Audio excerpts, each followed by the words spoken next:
Good morning, everybody.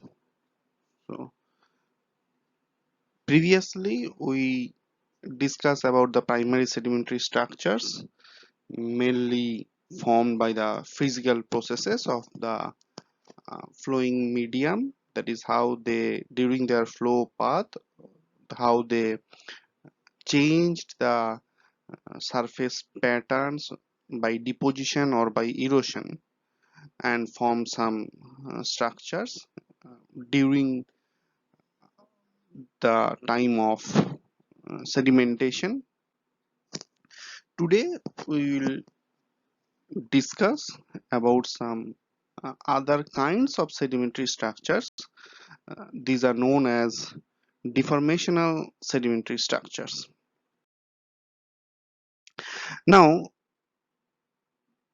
whenever we heard the term deformation, it came to our mind about some kind of diastrophic event. That is, in a simple word, some kind of tectonic force is applied and they altered the orientation or nature of rock body.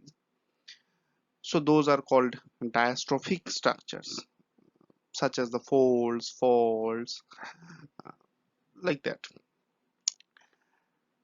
But here in sedimentology, deformational sedimentary structures means that these structures are formed during the time of sedimentation or soon after sedimentation, but before lithification, that is before the sediment turned into a rock, that is before solidification.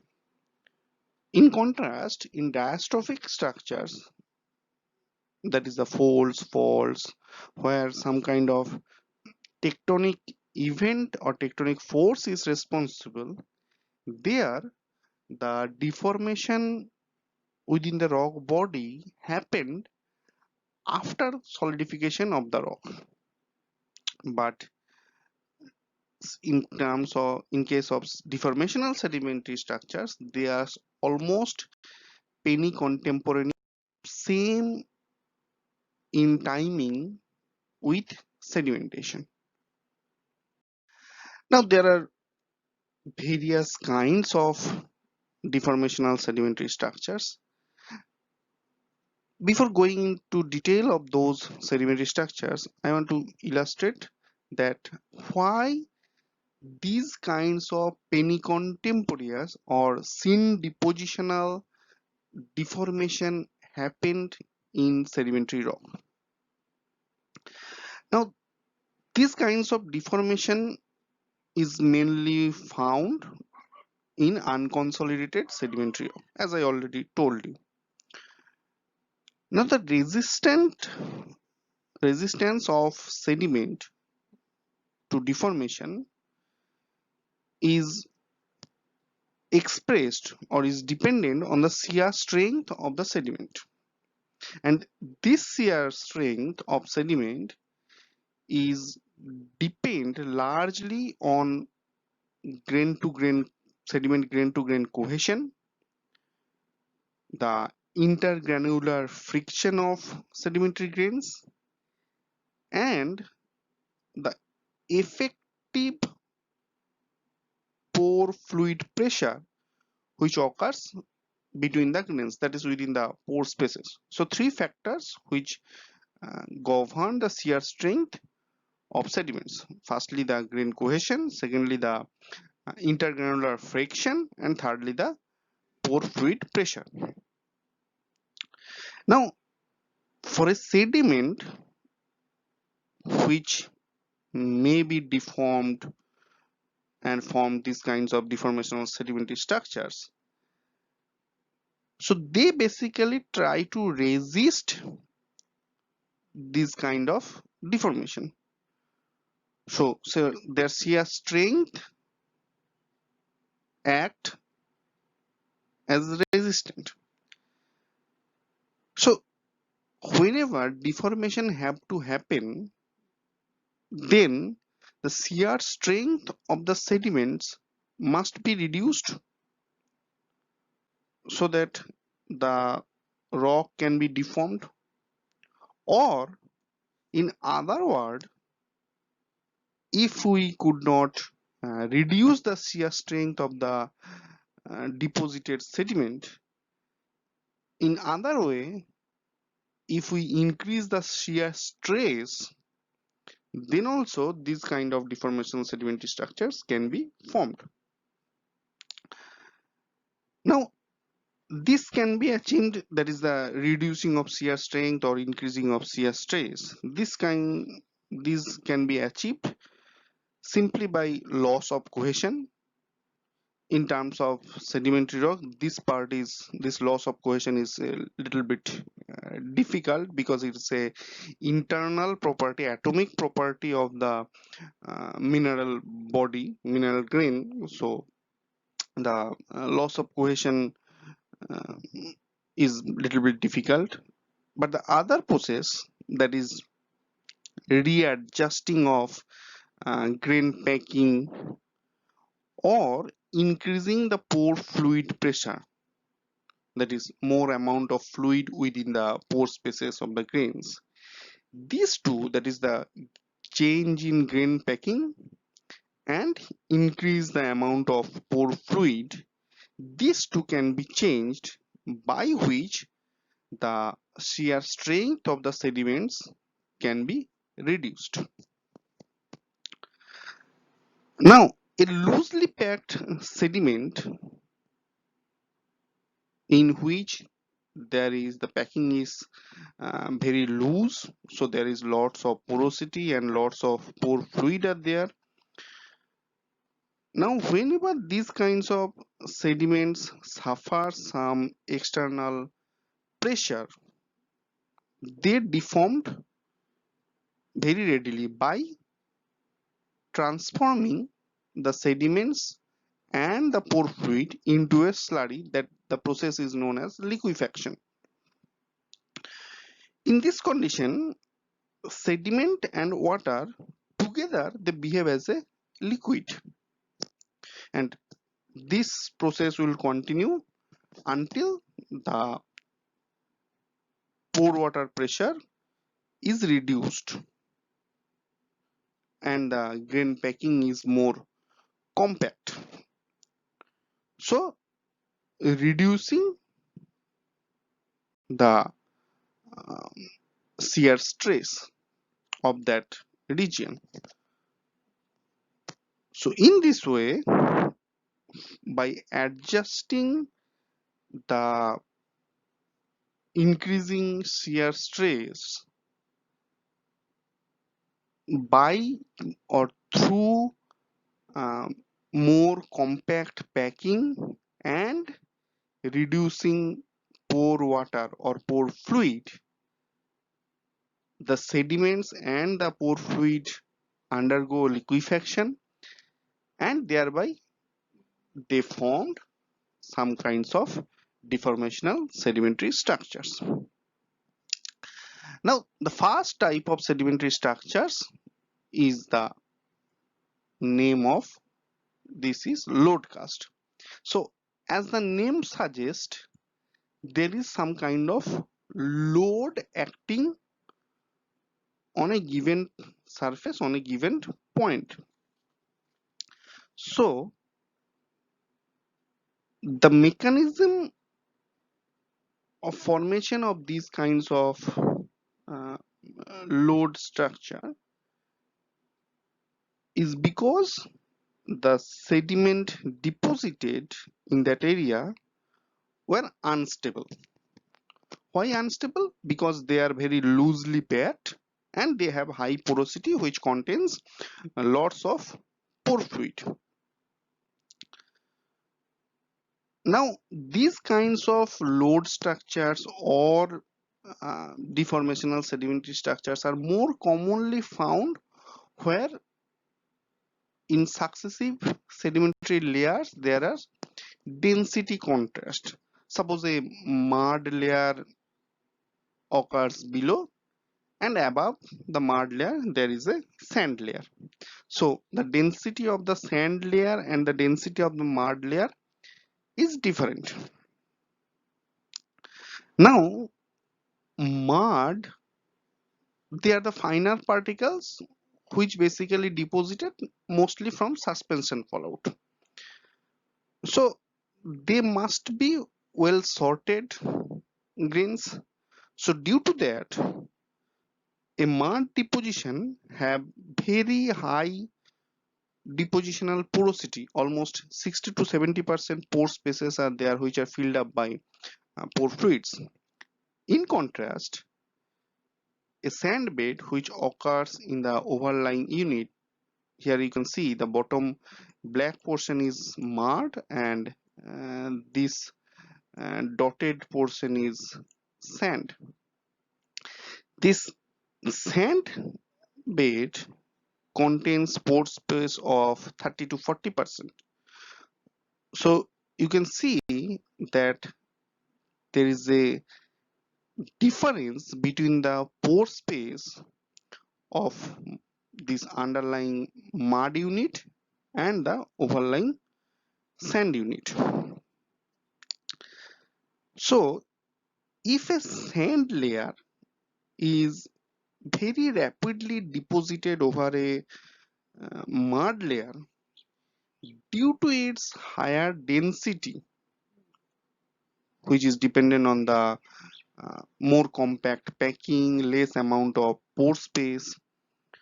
So due to this higher density of sand layer, this sand material is gradually, in very localized condition, they try to sink down within the mud layer or within the mud bed, and this sinking differentially at different places, that basically occurs to differential force or differential load applied to various positions.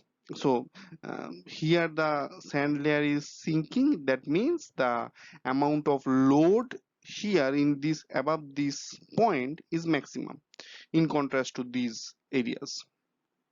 So due to the differential load at different points, the high density sand layer, they sink down to the uh, underlying mud layer. So this kind of sinking is basically formed due to the heavy load of the overlying sand layer into the underlying mud layer. So that is why these structures are known as load structures or load cast. Now this term cast is misleading for this particular type of structure. Uh, the origination of this term comes from the previously taught bottom surface erosional structures. As we already know that the erosional structures are mainly formed in the underlying rock which are preserved in the overlying sedimentary rock. So that's the erosional structures preserved in the overlying sedimentary rock as a replica of the original structure. So that is why they are called cast. Now this load structure is also found in the bottom surface of the sedimentary rock, but this load structure is not any cast. This is the original part. This portion, this sand layer, is sink down to the underlying mud layer. So this portion is the main culprit who sinks down in the uh, less denser bottom mud layer. So that is not a cast, but the term load cast is proposed by someone previously, and although it is misleading, but it still continues.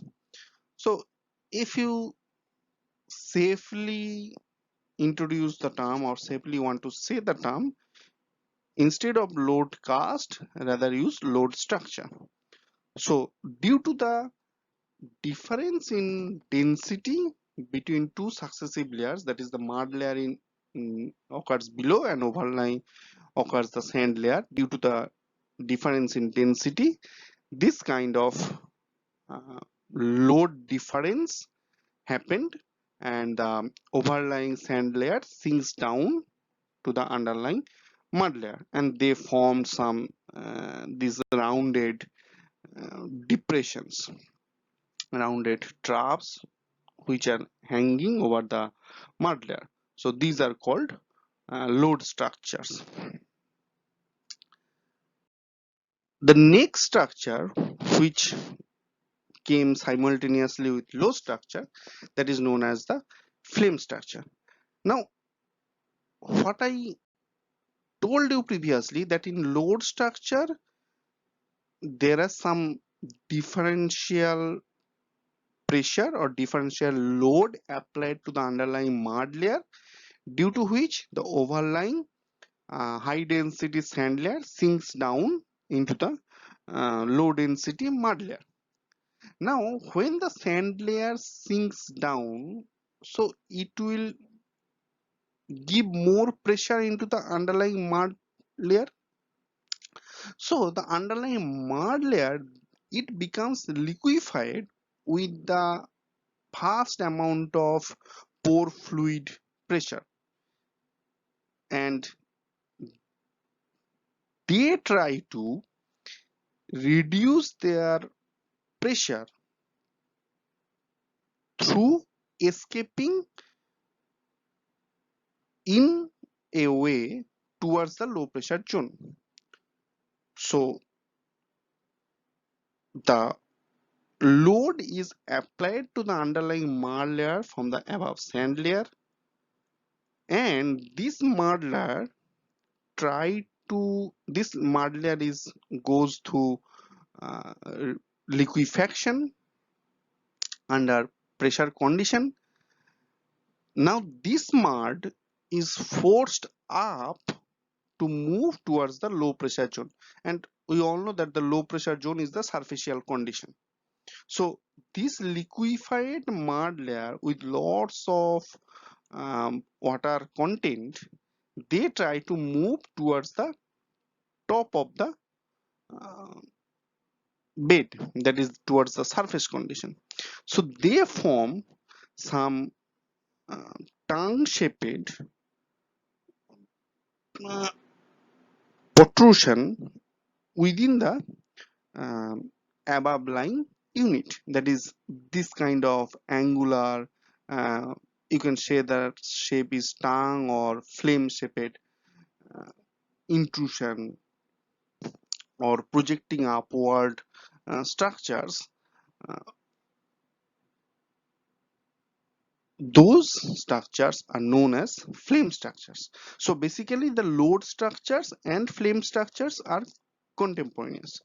Whenever a load occurs, that is the high density sand sinks down into the low density mud layer, due to the increased amount of load into the low density mud layer, at some points the pressure at certain points of the mud layer increased, and that mud layer have high amount of water content. So together with the water, the mud layer goes to liquefaction, and they try to escape towards the low pressure zone, that is towards the surface, and form this kind of flame shaped or tongue shaped projecting upward structures. So these are known as flame structures. Now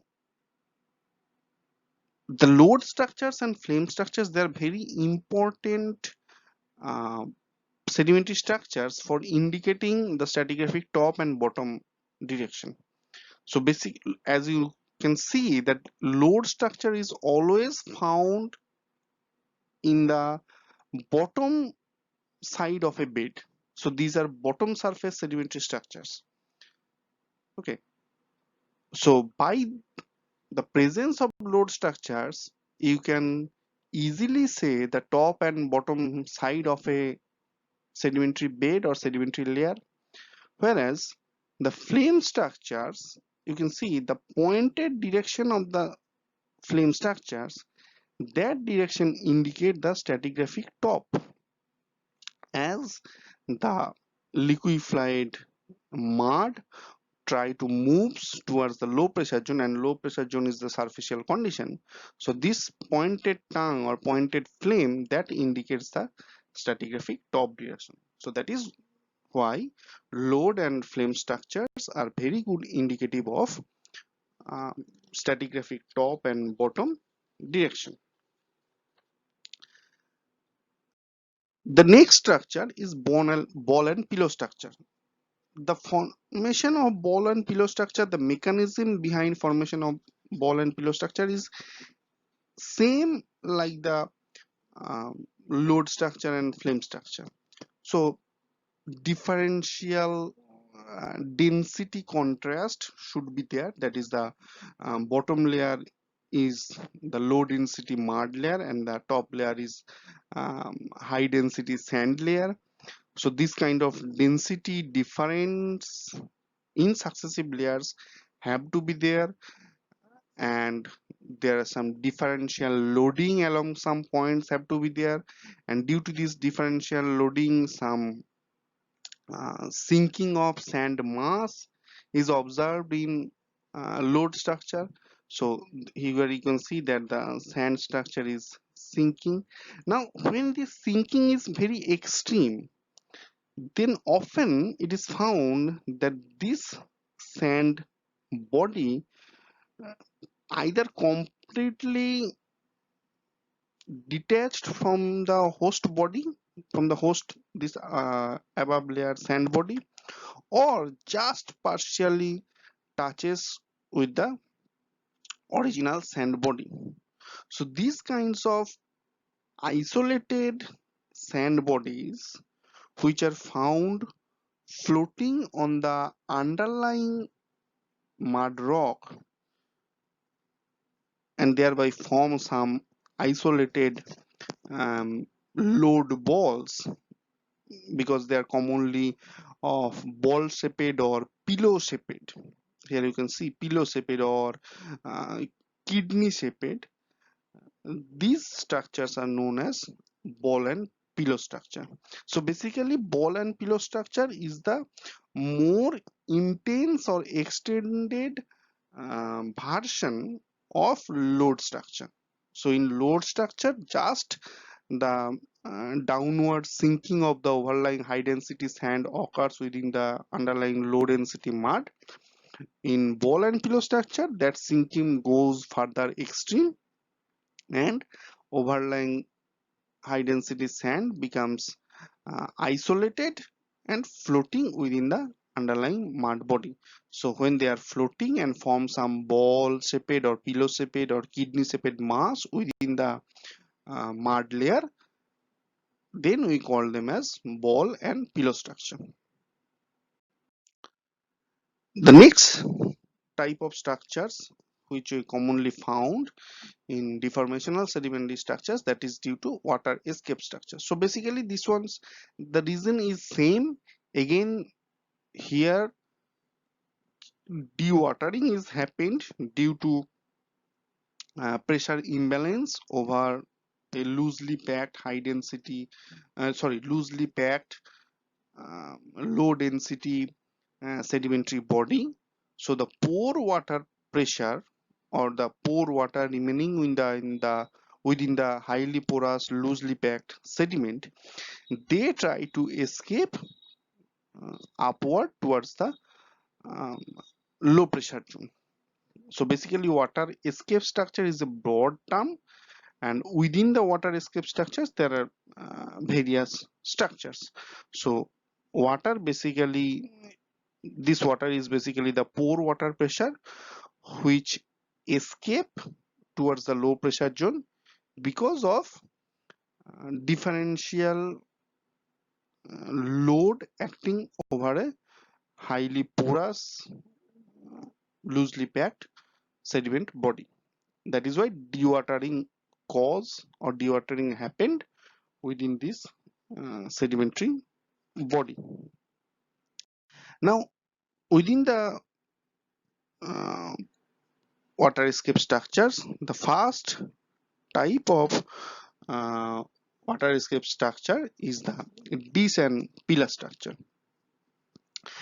So these are basically some fine concave up laminae, generally few centimeters across. Here you can see these dark color bands. These are basically mud layers which are few centimeter in thickness, and commonly they are concave up. They are separated by some pillars of sand body. So basically these are very thin mud layers due to some pressure imbalance by the overlying uh, s- uh, sedimentary body. The bottom water, pore water, they try to escape towards the low pressure zone. As you can see in this picture, the pore water try to escape towards the low pressure zone from both sides, and during their movement they basically cut the thin mud layers. These are the thin mud layers which are previously deposited. So due to this upward movement of pore water pressure, they form some kinds of pillars, and these pillars cut the fine or thin mud layers, which forms ultimately some concave shaped isolated uh, dish-like structures. So together they are called dish and pillar structures. So these black portions, they are rich in mud, that is the fine clay rich flaky mineral rich portion, and this whitish portion, these are basically sand bodies which are dragged along with the pore water. And during this escaping of pore water, the finer mud layers are also uh, dragged, and um, due to that the sides of these individual dishes are turned up. So that is why they are perfectly formed dishes. That is, the central portion is slightly depressed, and the side portions of these mud layers of these dishes, they are turned up. So ultimately they form some concave up structures which are basically thin dishes, and they are separated by these water escaping pillars. So that is why they are together known as dish and pillar structures. The next is the sand volcano or mud volcano. These are basically relatively rare structures, and again they are formed when there is interbedded of sandstone and mudstone. This volcanic shaped structure is formed basically the due to the escaping of pore fluid, as I mentioned in the previous slide. Due to the same mechanism, the pore fluid escapes and comes out into the surface, and together with the pore fluid they bring lots of amount of fine sand or silt or mud, and ultimately when they comes out into the surface, they form this kind of uh, volcano shaped structures with some central depressions like the volcanic crater, and from that the slurry, that is the pore fluid rich with mud and silt or sand, these kinds of sedimentary features are found on the surface. So as it looks like a volcano, that is why they are known as sand or mud volcano. So basically they result from liquefied sand or liquefied mud, which are extruded into the surface through some local vents. The morphology of these kinds of sedimentary volcanic structures is same like the igneous. So they have a vein, they have a channel through which they have connected into the underlying layer from where dewatering is happening. So from those layers, water escaping, and they take the sediments to the surface, came out into the surface and formed like these kinds of volcanic structures with a central depression like the crater, and that is why they are known as sand volcanoes or mud volcanoes. So you can understand that this structure is based on the size of the sediments came out by this process. When the sediments came out by this process is of sand size, then it is known as sand volcano. When the sediments came out uh, by this process is of mud size or clay size, then they are known as mud volcano or mud dome. And remember, these kinds of features are very common or very much found in active tectonic zone when the sedimentation rate is very high.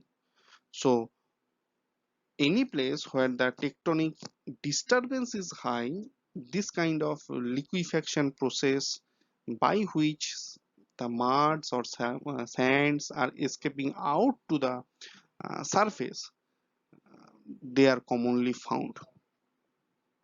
One common place which I saw in my life, that is this kind of structures is commonly found in Andaman and Nicobar Islands.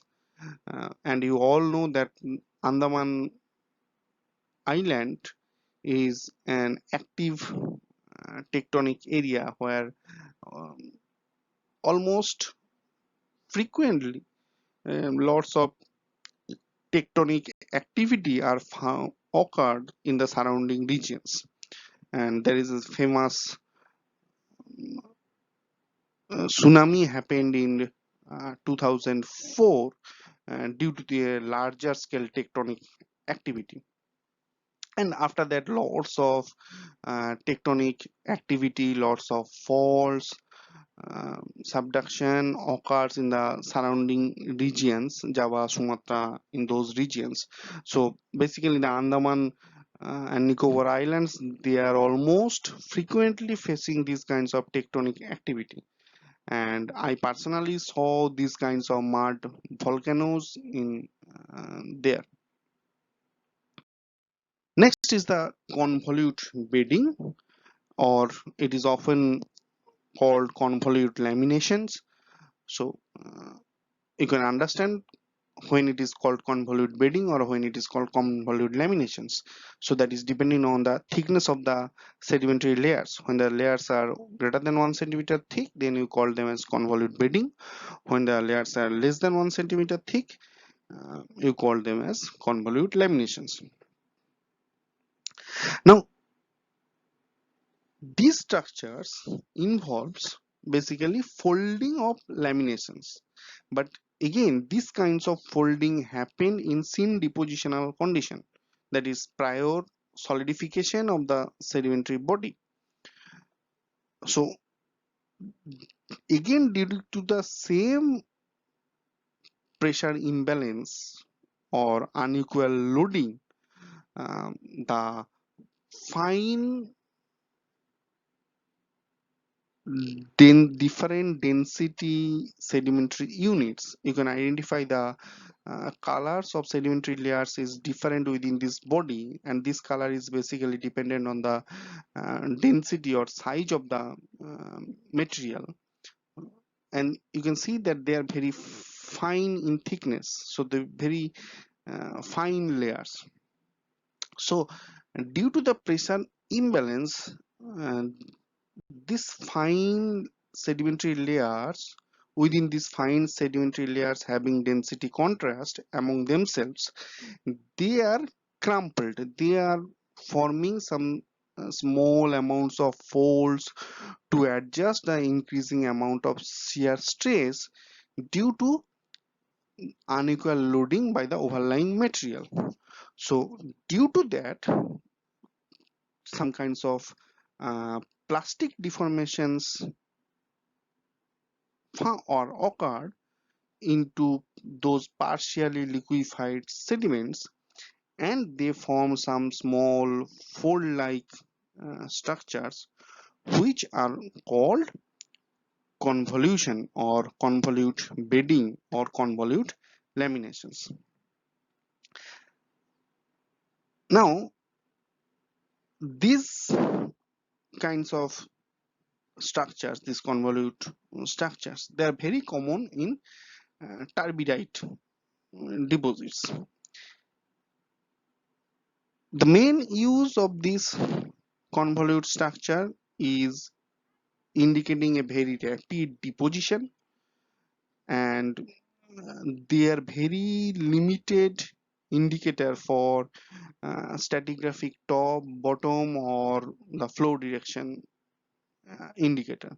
So they are not a good tool or good sedimentary structure for indicating the which way is stratigraphic up or which way is stratigraphic bottom or the flow direction, but instead they are indicating that a very rapid deposition occur due to that very fine sedimentary layers formed, and within these sedimentary layers some kinds of pressure imbalance is there, and due to that the sedimentary layers try to adjust the pressure imbalance and thereby forming some crumpling or forming some small folds which are known as convolute bedding or convolute laminations. Now, up to this convolute bedding, all the previous structures, that is the load cast, flame structures, descent pillar structures, the ball and pillow structures, mud volcano, and ultimately this convolute bedding, all these structures are formed due to some vertical movement, that is pressure adjustment or weight imbalance within the successive layers, that is the movement occurring from top to bottom. So vertical adjustment of localized pressure, and due to this adjustment some kinds of distortion or disturbances found within the rock layers. Now, in another type of deformational sedimentary structures, which is known as slum structures, there the movement of uh, sedimentary bodies is not only vertical, but here the movement of sedimentary bodies or the sediments moves in a sidewise, that is a horizontal transformation is also acting over these bodies.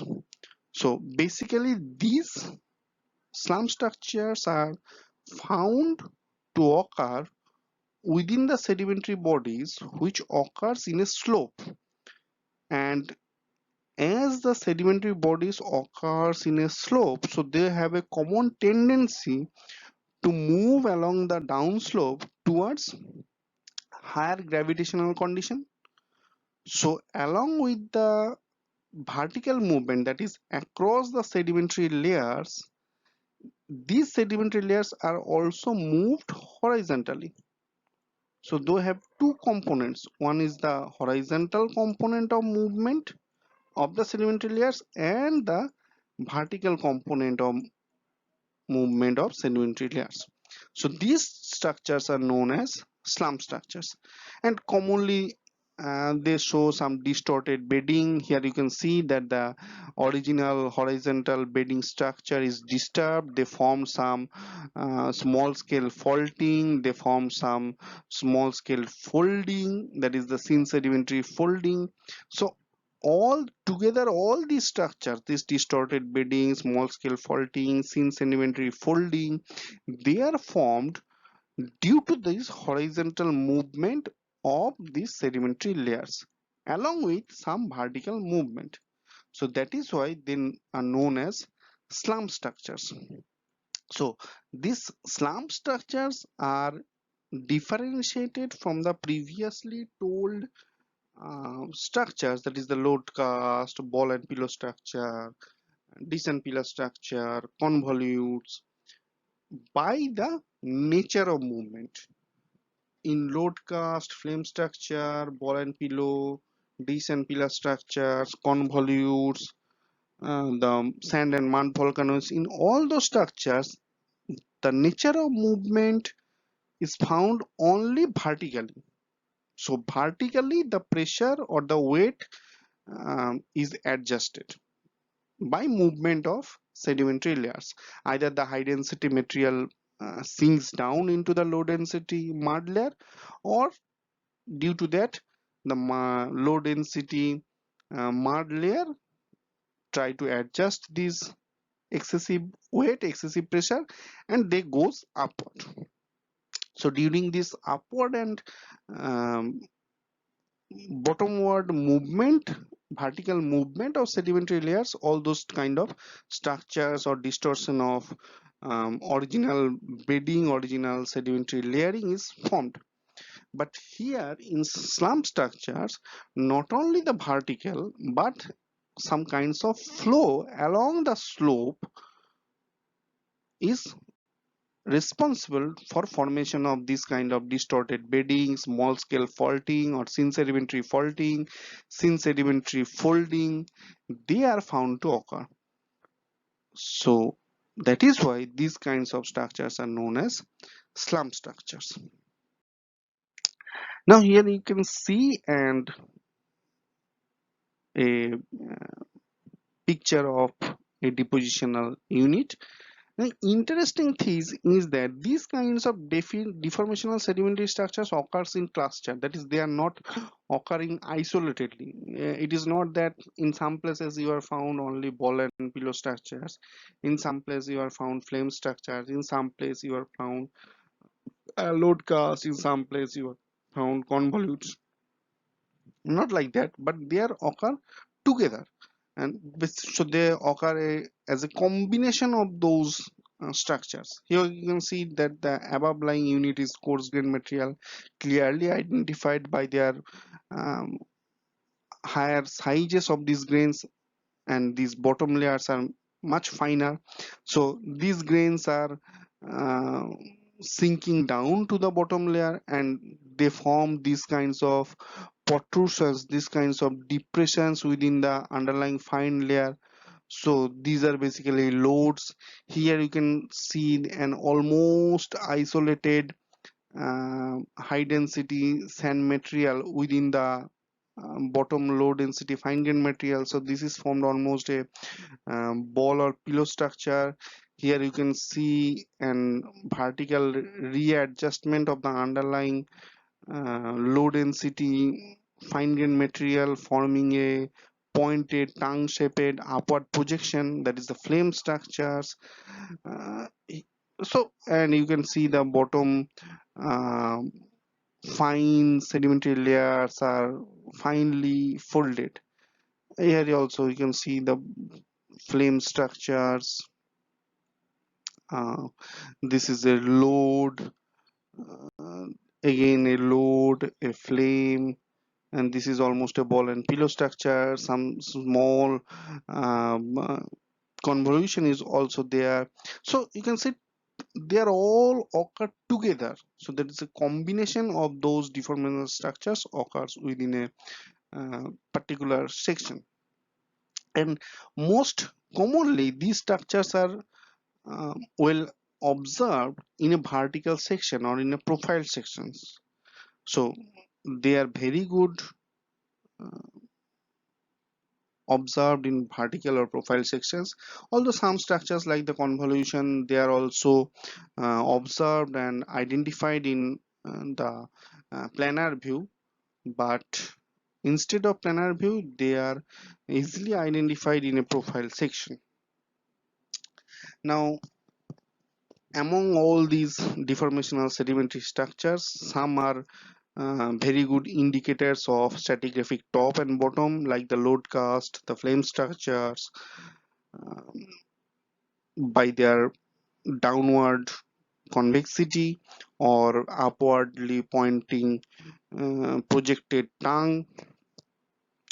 Contortions within the large load balls can be similar to those of slumps, but in case of slumps, as I already told, there is some kind of lateral movement. So lateral folding or lateral displacement, lateral distortion of sedimentary unit is found, although it may look similar to the loads or convolution. The dominantly vertical movement gives rise to some kinds of atom folded orientation in convolution, uh, whereas in slumping, along with the vertical movement, horizontal um, closure of folds is commonly found because of the horizontal movement along the slope. So these deformational sedimentary structures are used as syn depositional sedimentary structures. They formed uh, during or soon after the deposition, but prior to lithification, they indicate rapid deposition of sedimentary grains. Thirdly, uh, some deformational sedimentary structures are useful indicators for stratigraphic top and bottom. Most of the deformational sedimentary structures occurs as bottom surface sedimentary structures. None of the deformational structures are useful indicator of any flow direction. The slum structures indicate some kinds of horizontal movement along the slope, along with some across layer movement or vertical movement. So these are the usefulness of the deformational sedimentary structures. Hope you understand this small presentation. Uh, Thank you.